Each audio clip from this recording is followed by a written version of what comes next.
Sejam todos muito bem-vindos ao canal Rede Previdência. Eu me chamo Cirlei Rechetelo e estou aqui com vocês todas as terças-feiras às 8 horas da manhã no programa RPPS de A a Z.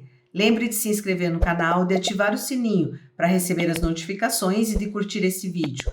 É um simples procedimento para você e muito importante para nós, para que continuemos aqui semanalmente trazendo notícias e novidades do mundo do RPPS. O assunto que eu vou abordar nesta manhã é um assunto muito importante no que diz respeito à operacionalização de normas trazidas tanto por alteração na Lei 8.213 do INSS, quanto com relação a uma norma disposta na Portaria 1467 para os regimes próprios de previdência social. Então, qual foi a alteração trazida e o que nós vamos abordar hoje? Diz respeito à impossibilidade do segurado desaverbar tempo prestado anteriormente e que foi averbado para fins de composição de tempo de contribuição para aposentadoria. Contudo, esse tempo averbado, ele foi usado para fins de concessão de vantagens funcionais. Então, essa é uma vedação que veio trazida lá pela Lei 13.846, em 2019. Essa lei ela é decorrente da conversão da medida provisória 871 do início de 2019.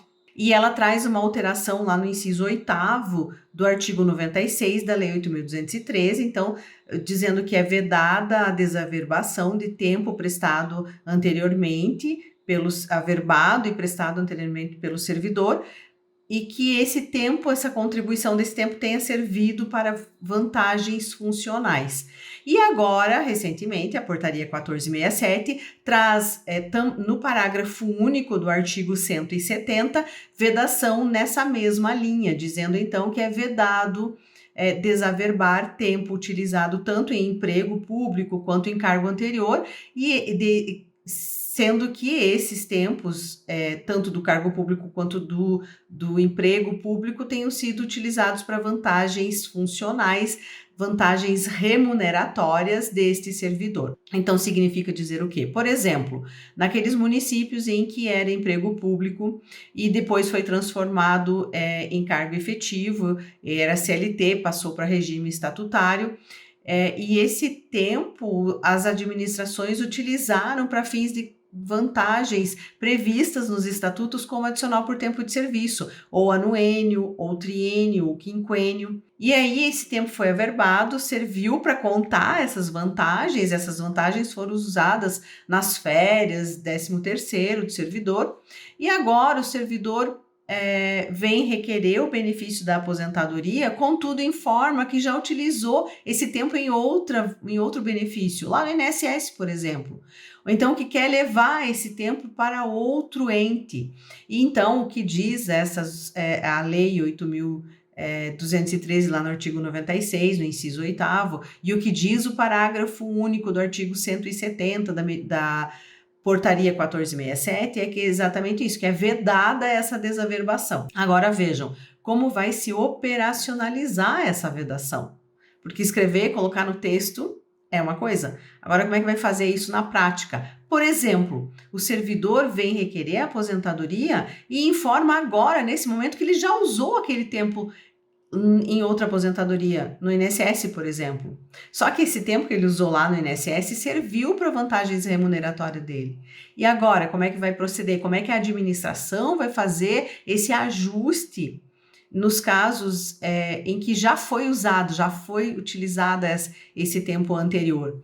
Então, buscando ajuda junto aos tribunais de contas, de como se operacionalizar uma vedação trazida pela lei, de forma que existem situações em que não se sabe como proceder. Então, por exemplo, no Tribunal de Contas de Santa Catarina, a orientação foi dada de que deve ser recalculado a remuneração do servidor e utilizado esse novo recálculo, então, como teto, como limite de remuneração nos proventos quando dá aposentadoria pela média, ou mesmo, então, na última remuneração. Então, por exemplo, o servidor tem lá o valor do cargo efetivo, R$4.000, e ele recebe desses R$ 4.000, R$ 800 de adicional por tempo de serviço. Só que o tempo que ele já utilizou em outro benefício e que serviu para vantagens remuneratórias, então precisa ser descontado desse adicional por tempo de serviço. E passa a ser um valor menor. Então, por exemplo, vai passar para 4.500. Esse vai ser o teto dele, para fins de concessão de apuração de proventos no momento da aposentadoria.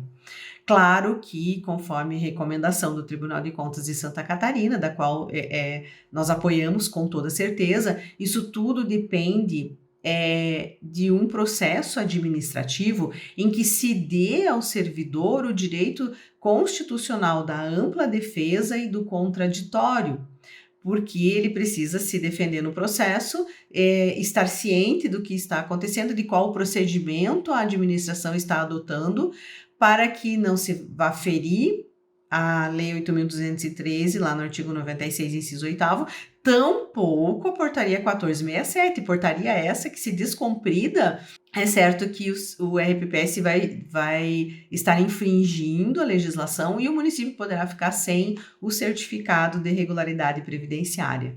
Então, vejam, estamos diante de uma situação em que a legislação imposta para a administração pode ter muita dificuldade em operacionalizar. E aí eu coloco aí um desafio para vocês. Me conta aí como é que está sendo tratada essa situação no Tribunal de Contas do seu estado, para que possamos juntos estar compartilhando conhecimento e encontrando saída para essa situação. Nos vemos na próxima terça-feira. Tenham uma excelente semana.